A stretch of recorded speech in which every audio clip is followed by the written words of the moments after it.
감사를 드립니다. 지난주에 톡방에 보니까 우리 꿈마을 여름성경학교 마친 사진이 막 올라오는데 제가 깜짝 놀랐어요. 거기에 60명의 아이들과 교사 선생님들 또 아마 신대원에서 우리 한 전도사님의 동기분들이 오셔가지고 함께 봉사를 하신 것 같아요. 보면서 너무너무 감사하고, 사실 여러분 인구 절감 이런 이야기를 하고 교회학교가 없는 이 교회들이 꽤나 있는데 이렇게 많은 자녀들을 인하여서 우리가 누리는 즐거움이 너무 크지 않습니까? 그래서 너무 그게 감사하고, 아이들로 인하여 또 섬기는 교사 선생님들로 인하여 다시 한번 은혜를 받을 수 있었습니다. 저는 3달 동안 여행하고 친구 만나고 어쩌다 한번 설교하고 수도원에서 조용히 지냈습니다. 이번 안식일 동안 제가 하고 싶었던 것 중에 하나는 벽돌 깨기였습니다. 일명 그것은 큰 두꺼운 신학책을 좀 읽는 것이 목표라 가지고 아주 두꺼운 한 800페이지 쪽이 되는 신학책을 한 서너 권을 가지고 가서 거의 다 읽고 왔습니다. 물론 그것만 한 건 아닙니다. 잘 놀기도 하고 하였는데, 제가 그렇게 벽돌 깨기를 의도했던 것은 20년의 시간을 돌아보면서 늘 사는데 바빴지 그동안 변화되는 신학을 이렇게 정리하는 시간들이 거의 없었습니다. 그래서 그게 늘 안타깝고 부족했는데 이번에 그런 일들을 하려고 노력을 하였습니다. 이렇게 설교를 하지 않으니까 자연스럽게 성경을 읽지 않는 제 모습을 봤습니다. 오히려 이야기를 하자면 큰 성경을 많이 읽었는데, 큰 성경은 자연을 말하는 것이고 작은 성경은 기록된 책을 말하는 것이에요. 그래서 저는 이번 3개월 동안 어마어마한 자연을 보면서 아름다움을 누리고 트레킹을 하고 또 자전거를 타고 달리고 그러면서 얼마나 이 자연의 아름다움이 하나님의 지혜인지를 마음껏 누릴 수가 있었습니다. 그런데 오늘 주일이 되니까 작은 성경으로 돌아와야 하는 이 작은 성경은 눈에 보이는 아름다움은 없지만 스토리로 인하여서 주어진 아름다움이 너무나 큰 것입니다. 사실 안식을 3달 동안 제가 한 구절을 꾸준히 묵상하였습니다. 그것은 오늘 시편 119편 56절 본문인데요. 이것을 이렇게 한 구절을 여러 달 동안 묵상한 경험도 별로 없는데, 이번에 사실 아시는 분들은 제가 안식월을 갖기 전 한 2주 전에 이 본문을 가지고 한밤에 부르는 노래, 한밤중의 위로, 이런 제목으로 설교를 하였습니다. 아마 기억하실 것입니다. 물론 같은 본문을 다시 설교하지만 제목이 바뀌었습니다. 순종한 말씀을 내 소유로라고 이렇게 제목을 바꾸고, 어떻게 제가 이 말씀을 묵상했는지를 또 묵상하면서 무엇을 깨달았는지를 나누려고 합니다. 이 56절 말씀을 보시면 내 소유는 이것이니 곧 주의 법도들을 지킨 것이니이다. 저는 이 구절이 안식월 기간 동안에 제 마음을 사로잡았습니다. 내 소유는 이것이니 곧 주의 법도들을 지킨 것이니이다. 저는 제 나이가 그래서 그런지 소유라는 단어가 제게 사실은 최근에 가장 많이 묵상한 단어 중에 하나인 것 같아요.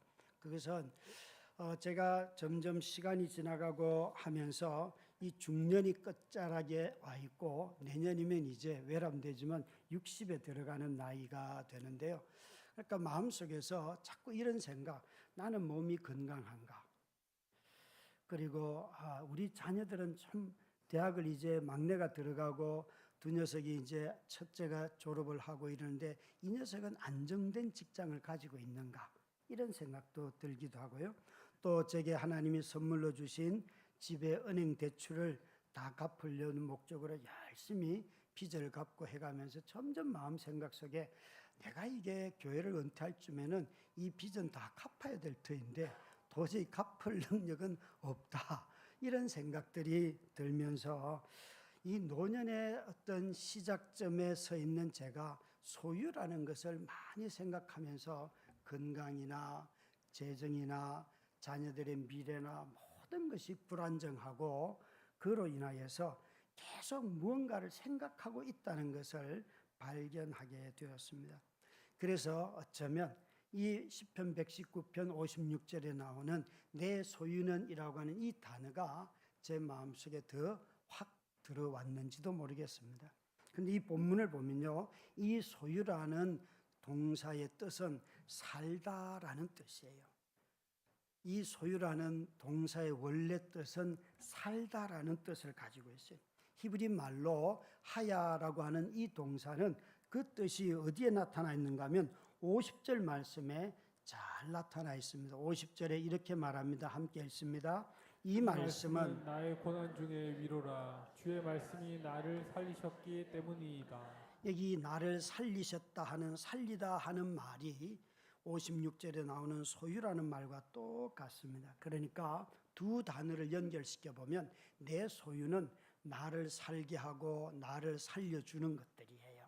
근데 여러분 당장 이렇게 말하면 그게 건강이고 돈이고 자기 직업이고 자기 능력이고 사람들로부터 인정받는 거고 이런 생각들을 더 빨리 하지 않겠습니까? 이런 것이 오히려 인맥이고 이런 것들이 다 나를 살게 하는 것이고 살려주는 거라고 생각하는데 다윗은 여기에 뭐라고 말하는가 하면 나를 살리고 나를 살게 하는 그것은 방금 언급한 이런 것들이 아니라 내가 지킨 여호와의 말씀이 나를 살게 합니다. 내가 지킨 여호와의 언약이 나를 살려줍니다 라고 말하고 있다는 거예요. 정말 제게 있어서 이 안식일을 시작할 때 이 한 단어가 제 머리를 탁 치는 것과도 꼭 같았습니다.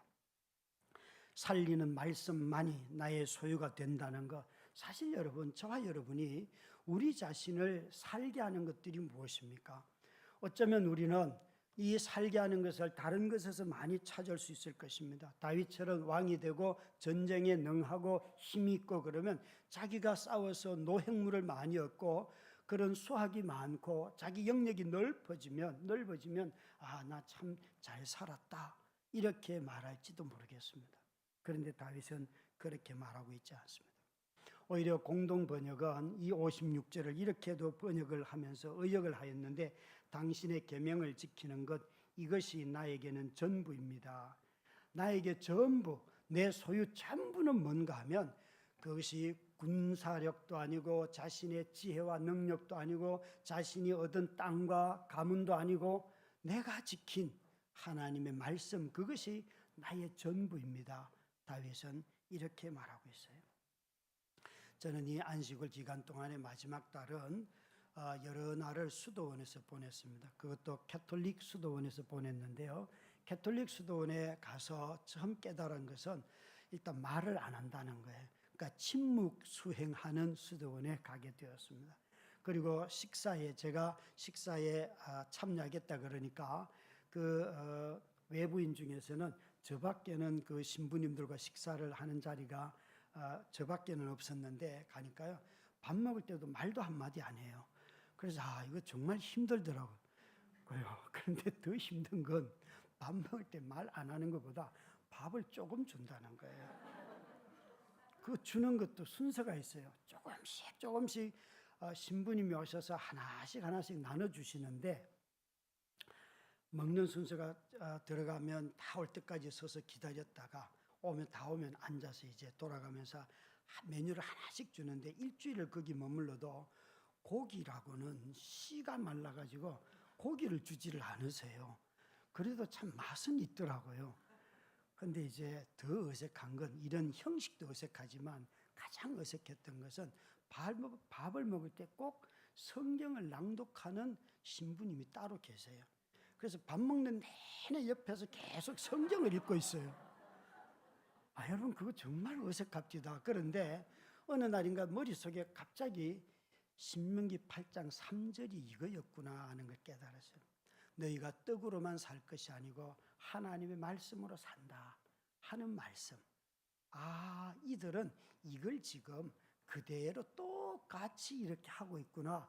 그래서 그 다음 날부터는 밥을 먹을 때에 먹으면서 말씀을 자꾸 낭송을 하시니까 그걸 들으려고 애를 쓰는데 잘 안 되더라고요. 그래서 이게 참 이분들은 고도의 훈련을 받았구나 생각이 돼요. 여러분, 우리는 배가 고프면 음식을 찾아요. 한 몇 끼쯤 굶을 때까지 여러분 음식을 찾지 않으실 능력이 되시는지, 얼마만큼 굶을 수 있는지. 사람은요, 한 일주일, 2주일 굶는 거 어려운 거예요.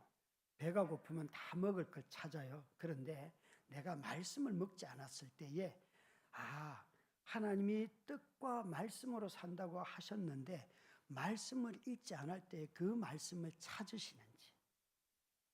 이상하게 잠을 좀 부족하면 필사적으로 잠을 자고 싶어 해요. 근데 말씀을 굶주릴 때는 그 말씀을 필사적으로 찾으려고 하지 않아요. 여러분, 욕구는 다 채우려고 하면서도 하나님이 말씀이 생명이고 그 생명의 말씀을 내가 먹습니까? 라고 물으면 안 돼요. 잘. 왜요? 인간은요, 욕구를 채울 수는 있어도 자기 죄성을 자기가 거스르지 못하기 때문에 그렇습니다. 하나님을 찾으려고 하면 반드시 건너가야 할 강이 있는데 이 죄라는 문제를 극복하지 않고는 하나님 앞에 가는 것을 좋아하지가 않아요. 그런 점에서 우리 자신들이, 아니 제 자신이 이 하나님의 말씀을 마치 밥을 굶었을 때 그 욕구를 채우는 것처럼 내가 채울 수 있는가? 라는 말씀으로 다시 이 본문을 보니까 내가 살 수 있는 길, 내가 살아나는 길은 하나님의 말씀을 지키는 것밖에는 없음에도 불구하고 나에게는 그 하나님을 향한 갈망이 희미하더라는 거예요. 나를 살리는 말씀만이 나의 소유입니다. 다윗은 이렇게 말하였어요. 그러면서 자기 자신이 어떻게 이 말씀을 통하여 살아났는지를 다윗은 말하면서 이렇게 말합니다. 49절에 그 다윗은 이렇게 말하죠. 함께 49절 말씀을 읽도록 하겠습니다. 시작. 주의 종에게 하신 말씀을 기억하소서. 주께서 내게 소망을 가지게 하셨나이다. 다윗은 이 말씀이 내게 소망을 갖게 했습니다.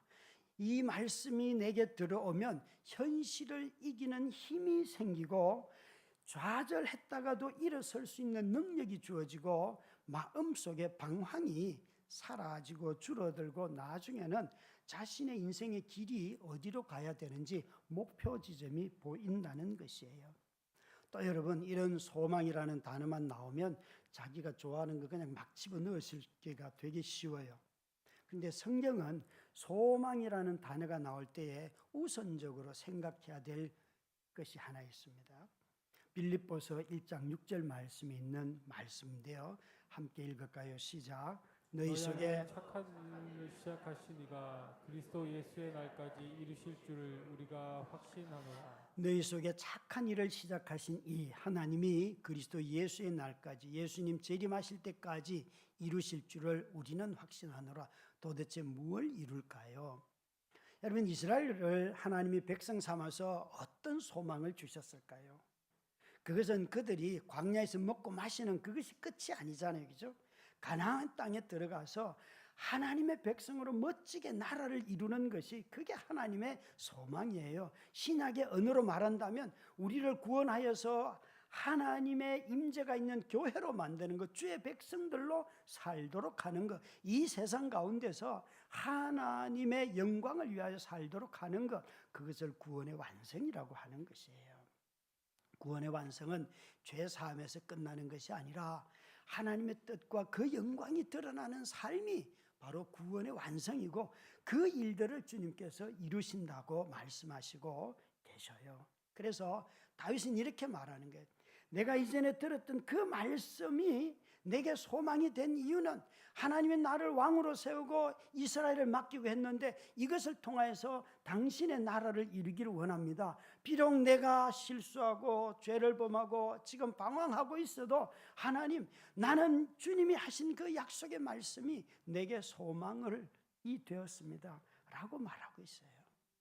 여러분, 삶이 아무리 힘들고 어려워도 우리를 향하신, 우리를 자기 백성으로 삼으시니 하나님의 구원을 이루고자 하는 열망은 우리 말씀을 통하여 우리에게 심겨졌고 우리가 그 말씀을 붙들고 소망이 될 때에 이 말씀이 그 약속을 이루는 것입니다. 너무 사는 게 힘들고 어려워서 내가 구원받은 거 맞냐? 이렇게 늘 성질 부리며 사는데 정말 나는 믿음이 없는 것 같아 좌절할 수 있어요. 실망할 수 있어요. 그런데 기억할 것은 하나님께서 흔들리고 가변적이고 너무 불신이 많고 믿음이 식어져서 살아가는 우리들 안에 성령님을 주시고 기록된 말씀을 주시고 이런 공동체를 주셔서 우리를 다시 붙들어 주시고 당신의 뜻을 이루어 가신다는 거예요. 사랑하는 성도 여러분, 고난 중에 여호와의 말씀이 나로 소망이 되게 하였다. 비록 지금 무너졌어도 처참하게 깨졌어도 여러분, 하나님이 그 말씀을 통하여 약속하신 것을 이루시는 분은 그분이세요. 그분이세요. 뿐만 아니라 고난 중에 위로라고 하였습니다. 이것은 50절 말씀에 보면 그가 이렇게 고백을 하고 있지요. 이 말씀은 나의 고난 중에 위로라. 주의 말씀이 나를 살리셨기 때문입니다. 라고 하였는데 이 다윗은 어떤 고난을 받았는가 하면 51절부터 54절에 보면 두 종류의 고난이 나옵니다. 51절에는 보면 교만한 자들이 나를 심히 조롱하였습니다. 이것이 첫 번째 외부로부터 오는 고난이에요. 사실 여러분, 외부로부터 오는 이런 비아냥거림, 조롱, 비웃음 이런 거 여러분 견디기 정말 어렵죠, 그죠? 이거 쉽지 않습니다. 제가 이렇게 안식월에 해외에서 이렇게 머물 때에 언어가 잘 안 되는 사람들은 다 이렇게 말합니다. 저 카나다 사람들이 나를 무시합니다, 목사님. 그래서 제가 묻습니다. 제가 무슨 말 하더뇨? 그러면 못 알아들어요. 그래서 야야, 네 열등감이 너를 괴롭히는 거야. 이렇게 말해줬어요. 여러분 그렇죠, 여러분? 여러분 쓸데없는 열등감이 누군가를 불신하고 의심하고 막 싸움질을 해대는 도구가 돼요. 그런데 여러분 정말 누군가는 이렇게 외부의 교만한 자들로부터 오는 이런 말들, 비아냥거림을 들었을 때에 여러분 그냥 무난히 잘 넘어가실 수 있겠어요? 이 51절에 떠나지 않는다는 말이 중요한데 이거는 왜곡하지 않는다, 곡해하지 않는다, 내가 편의대로 어떤 기준을 바꾸는 것 이런 것을 말하는 단어예요. 그러니까 다윗은 이렇게 말하는 거예요. 외부로부터 어떤 교만한 사람들이 나를 비난해도 나는 그 상황을 보면서 하나님의 말씀을 뒤틀어서 하지 않겠다는 거예요. 여러분 이런 말씀 있죠. 악을 행하는 자들에게 대할 때 선대하여라. 그러면 우리는 아니 악한 놈의 새끼는 내가 더 화가 나서 지가 나를 먼저 건드렸으니까 내가 때려도 되고 화를 더 내도 속이 그래야지만 속이 시원한데 거기 뒤에다가 선하게 대하여라 그러면 화가 나요. 여러분 누가 나에게 모진 말을 하면 더 모진 말로 퍼부어줘야지만 그래도 서로 간에 격이 맞잖아요. 그런데 그걸 원수를 축복하여라 그러면요 성질이 나서 안 되는 거예요. 그 다윗은 지금 그 얘기를 하는 거예요. 그런 사람을 만났어도 나는 주의 법을 왜곡시키지 않고 그 말씀대로 나는 지키겠습니다. 참 어려운 이야기죠, 그죠? 여러분 이런 고난은 우리 모두가 오늘날에도 정말 말씀을 버리고 싶을 때가 있습니다. 내 마음대로 해석해서 그냥 뒤집어 씌우고 싶은 그런 유혹이 다 찾아옵니다. 그런데 그것만 있는 게 아니죠. 그 다음 구절에 보시면 나그네 된 집이 나옵니다. 여기에 54절 말씀에 보면 함께 읽을까요? 내가 나그네 된 집에서 주의 율례들이 나의 노래가 되었나이다. 여기 나오는 나그네 된 집이에요. 나그네라는 말의 뜻, 그것은 어느 사회에도 정착할 수 없는 자이고 떠돌아다니는 사람들이잖아요. 어색하죠.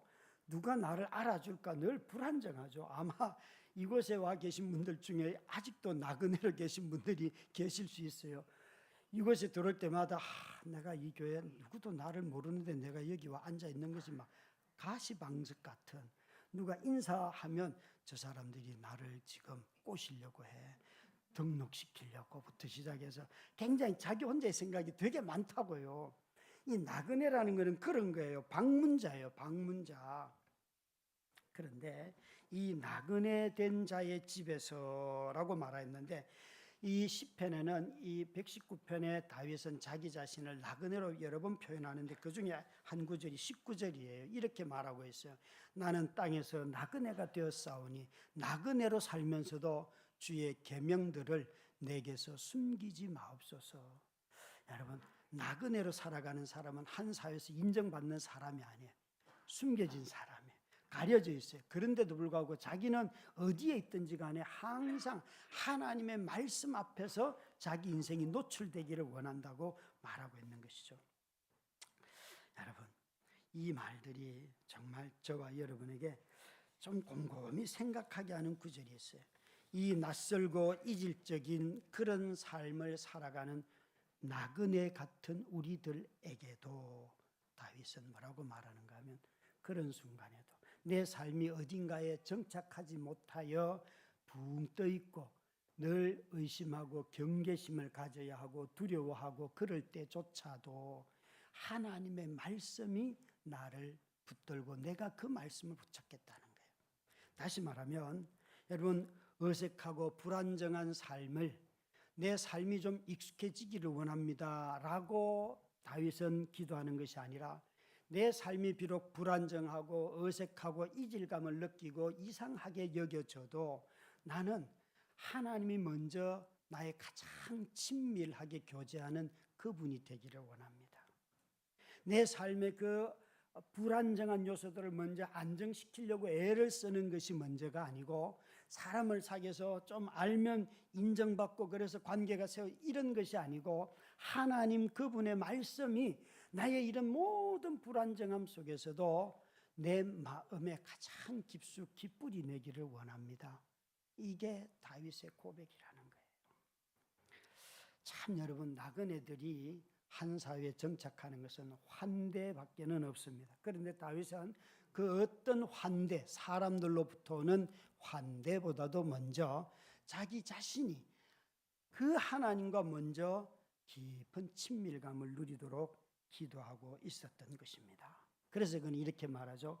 내가 밤에 이 노래를 부르고 있습니다. 여호와 앞에서 나는 나그네 된 집에서 주의 율례들로 나의 노래를 삼았습니다. 여러분, 얼마나 외롭습니까? 그런데 그는 사람들 만나러 다니면서 그들과 관계 맺으려고 한 것이 아니라 밤에 그 홀로 있을 때에도 자신의 노래를 부르며 하나님과 친구가 되었다는 거예요.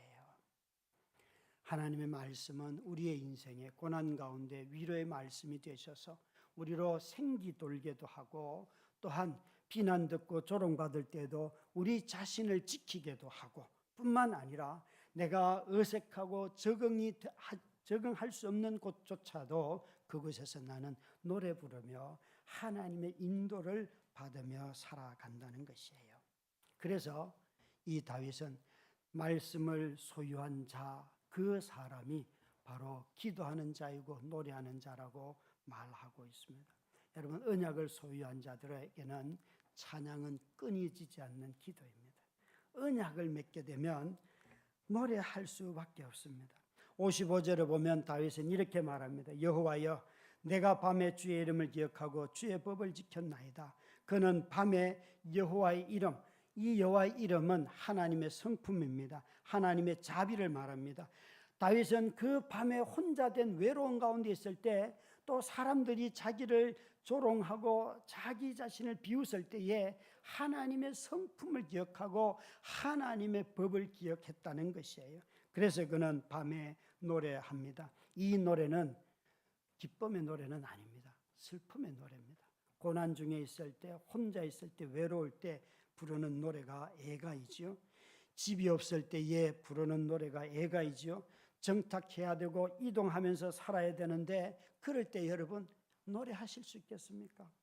삶이 불안정할 때 그때에 하나님께 노래하실 수 있겠습니까? 오늘도 찬양팀이 나와서 함께 찬양을 하였는데, 제가 지난 3개월 동안 다녔던, 또 방문해서 교제했던, 예배드렸던 교회들의 찬양팀과 비교를 해도 월등하게 우리 교회 찬양팀이 너무 잘합니다. 그리고 미디어 팀 정말 세계적인 수준을 갖고 있습니다. 안 되는 교회가 너무너무 많거든요. 그런데 가는 곳마다 정말 그냥 뭐라 그럴까요? 찬양 준비도 안 하고 와서 하는 사람도 많고 하더라도 뭐가 잘 안 맞는데 그래도 열심히 하더라고요. 그래서 보면서 와, 이 정말 내가 대단한 팀들과 함께 있었구나 하는 것을 조금 비교해 볼 수 있었습니다. 그런데 여러분, 그것 말고 정말 여러분 날씨가 더운데 찬양해 보셨습니까? 날씨 덥다고 짜증만 내지 말고 날씨가 더워도 찬양하면서 더위를 이겨보신 적 있으시냐고요. 우리 너무 이런 것을 자연스럽게 그냥 날씨 더우면 짜증나고 내가 일이 안 되면 화내는 거지. 이게 아니라 정말 다윗은 그렇게 말하잖아요. 슬픔에 빠졌을 때 정말 하나님 앞에 애가의 찬양을 드려보셨는지요? 형통해서 일이 잘 됐어도 찬양할 수 있지만 가난해도 찬양할 수 있겠습니까? 여러분, 내가 집이 있고 집이 없어도 정말 하나님 찬양할 수 있는지요? 예전에 보면 너무 더워서 선풍기도 없고 에어컨도 없을 때에 그냥 물 한번 떠다 놓고 발 담그면서 거기서 막 찬양했던 기억이 나요. 그럴 때도 있었어요. 그러니까 정말 언약을 소유한 자들은 자신의 삶에서 하나님을 찬양하지 않을 수가 없는 것이에요. 왜? 주님이 나와 함께 하시기 때문에. 그래서 이 언약을 맺은 자의 입에서 떠나지 않는 이 찬양이 우리 성도님들의 입에서도 떠나지 않기를 주의 이름으로 축원합니다. 저는 제 자신이 나이가 젊음에도 불구하고 이번에 깨닫게 된 것이 50에서 60으로 넘어간다 그러니까 자꾸 이 생각을 많이 하더라고요. 내가 무엇을 가졌는가? 얼마를 가졌는가? 몸이 건강한가? 아픈 데가 있는데 자식들은 안정이 되어 있는가? 별의별 생각들이 다 하게 되더라고요. 삶이 힘들수록 자꾸만 내가 무엇을 소유했는가라고 생각하면 찬양도 끊어지지만 내가 지킨 여호와의 말씀이 나의 소유입니다라고 말한다면 우리의 삶에 찬양을 회복할 것입니다. 여러분, 이 찬양은 단순히 노래만은 아닙니다. 그것은 동시에 기도입니다. 이 본문에는 기도라는 단어는 나오지 않습니다. 그러나 쌍방간에 서로 기억하는 것, 이것이 바로 기도인 것입니다. 49절에 보면 주의 종에게 하신 말씀을 기억하소서 하나님의 기억을 깨우는 것처럼 말하고 있습니다. 그러나 동시에 또 이렇게 그는 말합니다. 내가 주의 옛 규례들을 기억하고 자기 자신도 하나님의 시내산에서 맺은 언약을 기억합니다.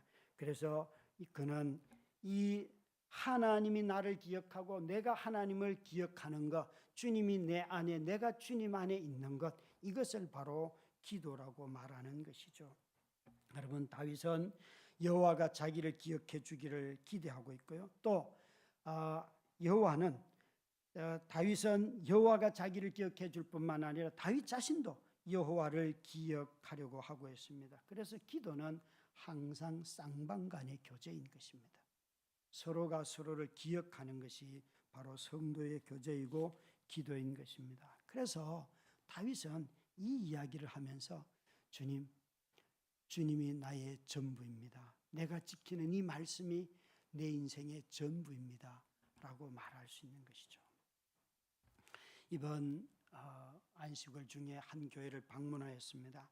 근데 그 방문하는 주간에 저는 예배드리러 갔는데 그 교회에서 그 목사님이 20년을 사역을 하시고 사임하는 예배가 진행하고 계셨어요. 근데 그 목사님은 제가 오래전에 한 7년 전에 그 교회를 방문하고 말씀을 전했던 교회였습니다. 이분은 자신이 속해 있는 교회들끼리 연합하여서 교회를 13개의 교회를 개척하였고 자신도 2개의 교회를 개척하고 이제 62세가 되어서 은퇴를 하시면서 캄보디아에 가서 사역을 하시기로 그렇게 모든 것이 준비가 되어 있고 정리하고 이분이 은퇴하는 그 자리에 제가 찾아갔어요.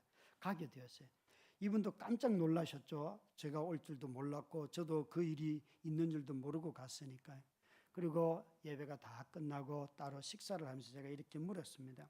목사님은 설교 준비를 어떻게 하십니까? 라고 말씀을 물었더니만 이분이 이러시는 거예요. 저는 설교 준비를 2주 전에 다 끝냅니다. 완전 넘사벽의 대답을 들었습니다. 새벽이 돼야 끝나는 저하고는 완전 너무 본질적으로 다른, 2주 전에 월요일이 되면 다 설교문이 다 나와 있습니다. 그리고 2주 뒤에 설교를 합니다. 이러는데 정말 이게 더 말을 할 말이 없어지더라고요. 그래서 제가 물었어요. 어떻게 그렇게 하십니까? 그랬더니만 자신은 설교를 하기 위해서 성경을 읽은 적이 없다는 거예요. 그러면서 이렇게 말씀하셨어요. 나는 1년에 성경을 5번 읽습니다. 여러분, 설교자들이 1년에 성경 1번 읽기도 진짜 어렵습니다. 제가 그 말씀을 딱 들으면서 내가 목회를 하면서 무엇이 문제였는가, 또 무엇을 해야 되는가 하는 것을 다시 깨닫게 되었습니다. 정말 저는 그 말씀을 들으면서 이분은 어떻게 이런 사역을 하실 수 있었을까? 그분의 목회 전체는 30년이 넘는데 그 교회에서만 20년을 했어요. 그런데 당신은 설교 준비를 위해서 성경을 읽은 적은 없습니다. 나는 하나님의 말씀이 좋아서 그 말씀을 읽는데 1년에 5번 읽고 매일 출근하여서 이 말씀 읽는 것이 나에게 가장 큰 기쁨입니다. 여러분, 제가 그 말씀을 이렇게 들으면서 마음에 깊이 회개하게 되고 이 구절 56절 내 소유는 이것이니 내가 지킨 여호와의 말씀입니다 하는 이 말씀이 그래서 안식월 기간 동안 묵상하게 되었던 말씀입니다. 여러분, 나그네는 살 수 있는 이유가 누군가가 환대할 때, 받아들여 줄 때 나그네가 살 수 있어요. 그것을 영어로 하면 hospitality라고 하는데, 이 hospitality의 원래 어근은 뭔가 하면 라틴어의 호스페스라고 하는 단어예요. 호스페스라고 하는 단어인데, 이 호스페스는 뜻이 주인이라는 뜻도 있고 나그네라는 뜻도 있고 손님, 방문자, 낯선 사람, 다양한 뜻이 있습니다. 이 호스피탈리티의 이 앞에 있는 요 어근 호스페스가 여러분 호텔이 되기도 하고 또 호스트라는 뜻도 가지고 있어요. 호스트. 그건 주인이잖아요. 그죠? 누군가를 받아주는. 그러니까 이 호스페스로부터 시작이 된 어근으로 나온 이 호스트나 호스피탈리티나 전부 다 낯선 사람, 아픈 사람, 또 가난한 사람, 병든 사람을 환대하여 맞이한다는 뜻이 거기에 담겨 있어요. 담겨 있어요. 누군가를 받아들이는 거예요. 그런데 여러분 아시다시피 호스트라고 하는 것은 영어로 이 호스트는 또 다른 뜻이 있습니다. 이제 조금 있다가 하게 될 성찬에 올라가는 빵을 호스트라고 해요. 이 성찬에 올라가는 빵은 호스트라고 하는 것은 내가 주인이 되어서 누군가를 맞이하려고 하면 무엇이 필요한가 하면 주인의 희생이 필요한 거예요. 주인의 희생이. 참 여러분, 이 호스트가 나그네이고 낯선 사람, 손님, 다른 사람을 맞이하는 거라고 했습니다. 우리 주 예수 그리스도는 이 땅에 몸을 입은 나그네로 오셔서 그분이 사셨고 나그네이신 그분이 주인이 되셔서 자기 몸을 우리에게 주시면서 너희가 이걸 먹어라, 이걸 먹으면 너희가 산다 라고 말씀하시면서 떼어 자신을 우리에게 주셨습니다. 그래서 인간의 몸을 입고 나그네로 오셔서 이 성찬의 제물이 되신 주님께서 희생하심으로 자신을 드린 그분이 바로 그리스도입니다. 다시 말해서 누군가를 살리는 일에는 희생 없이는 살 수 없다는 거지요. 그게 바로 주인이 해야 할 일이기도 합니다. 나그네이면서도 주인이 되시는 그분으로 말미암아 저와 여러분은 하나님 나라에 들어갈 수 있는 환대를 받았고 정말 죄인이요 악인이었던 우리들이 그 백성이 되어서 살아가는 어마어마한 신분의 변화가 일어났고 소망 있는 자들이 되었습니다. 사랑하는 성도 여러분, 저와 여러분이 우리에게 주신 말씀이신 그리스도의 몸으로서의 성찬과 기록된 말씀이신 이 성경의 말씀을 듣고 깨닫고 그 말씀에 순종할 때에 우리들도 이 땅에서 고난 중에 위로의 노래를 부르고 고난 가운데서도 우리가 살아가는 법을 깨닫고 생기가 넘칠 것입니다. 오늘도 이 성찬에 기쁨으로 참여하고 주님과 동행하는 저와 여러분 다 되시기를 주의 이름으로 축원합니다. 기도하겠습니다.